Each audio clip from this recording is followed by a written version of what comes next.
Lagi sikap ibu tidak berperi kemanusiaan apabila polis menemui mayat bayi perempuan tersangkut di celah batu berhampiran PWTC pagi tadi.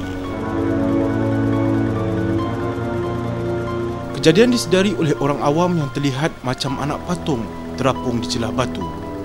Curiga dengan objek itu, polis dan bomba dihubungi kira-kira jam 9 pagi tadi.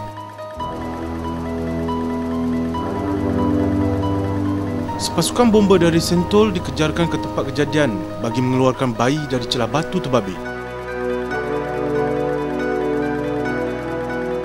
Bayi perempuan yang cukup sifat masih bertali pusat dilaporkan dilihat orang awam hanyut dari LRT Titiwangsa di jalan berkeliling.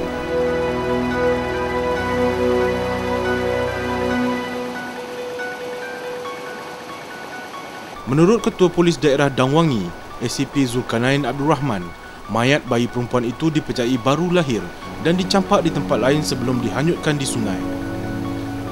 Mayat bayi tersebut dihantar ke HKL untuk dibedah siasat.